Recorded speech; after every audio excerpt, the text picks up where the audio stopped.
Hey guys, Omegadan here and welcome back to my channel. Now, as much as you guys would love to get those new premium smartphones that are being released from companies like Samsung, Huawei and Apple, those hefty price tags kind of keep those at bay for all of us. And because of that, it's really making those flagships from 2018 at those discounted prices seem very appetizing. But the thing is, do those 2018 flagships still hold up in 2019? Well, I'm going to actually check that out for you as I'm looking in one of the flagships from LG from last year, the LG G7, and see if it's a solid buy for 2019. And perhaps it could be a reason why you probably won't need to upgrade at all. So, with that being said, let's get started.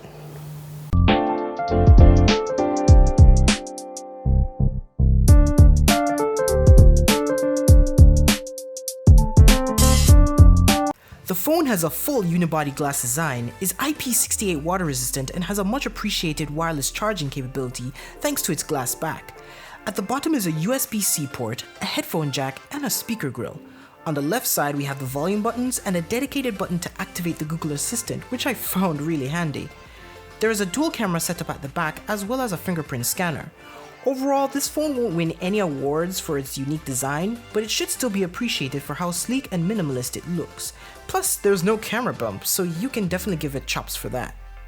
The 6.1-inch Quad HD Plus LCD screen has a 19:9 aspect ratio and produces some very nice color reproduction, sharpness, and satisfyingly deep blacks.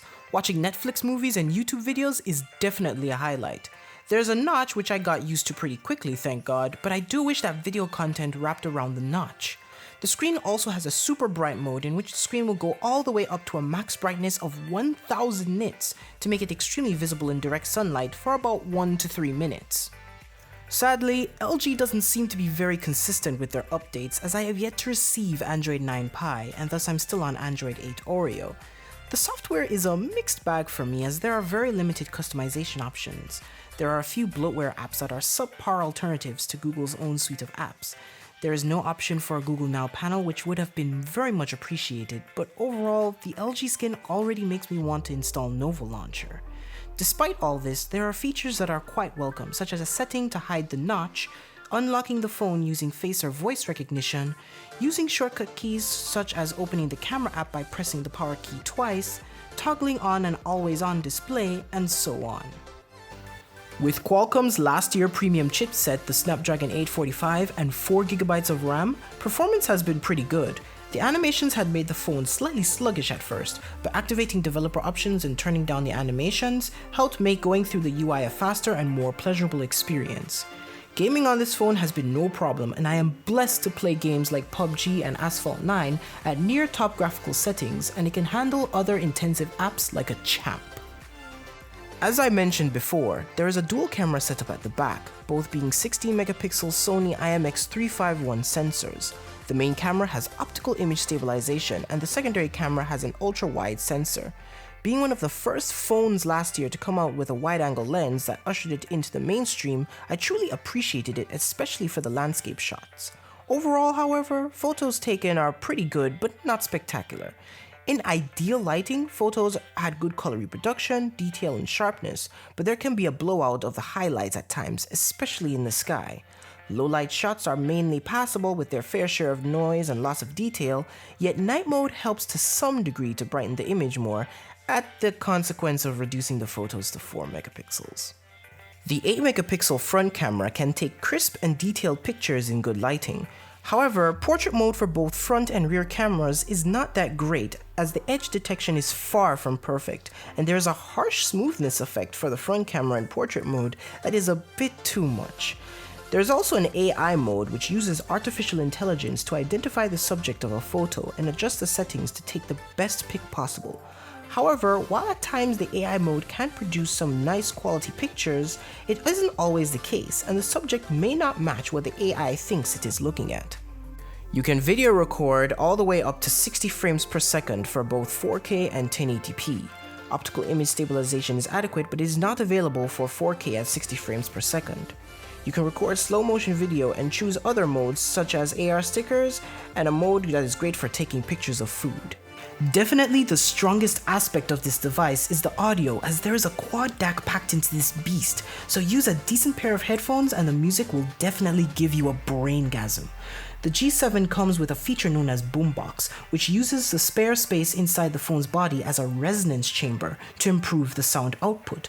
Once put on a flat hard surface, you'll be amazed at the improvement of the volume and bass to the point that it can be a near perfect mini portable speaker.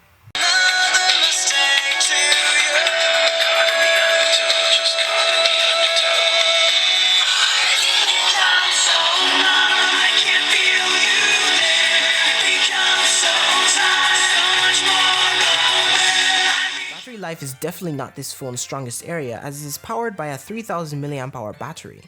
Daily use sees myself having around 4 hours of screen on time, as heavy usage may see you charging the phone before the day fully ends. My experiences using the included LG fast charger and a recent replacement were not that great, as they sometimes didn't even fully charge the phone overnight. After switching to a Samsung fast charger though, charging issues were thrown out the window and the phone charges in around 90 minutes thanks to its Quick Charge 3.0 capability. Truthfully, the LG G7 is quite the underappreciated phone. I mean, it hits almost all of the check marks without being spectacular in any category, with the exception of audio. With a good Google Assistant button, swift performance, amazing screen, decent camera, and stellar audio capabilities, I have to say, for 2019, and at a discounted price, this phone is really good, and frankly, this year you won't need to see yourself upgrading if you get it. Now, it's not the best 2018 flagship phone, but it definitely isn't a slouch either. I'm going to give this a 7.5 out of 10. Now, for those of you who are interested in getting the LG G7, please look in the description below, as I've listed some accessories as well as wireless charging devices that will go great with your new purchase, as well as a link to buy the phone itself. Thanks again for watching. Please remember to like, comment, share, and subscribe, and hit that notification bell so that you'll be notified of any new future content that is uploaded onto the channel. Once again, thanks again for watching, and remember to live life and stay connected. Till next time.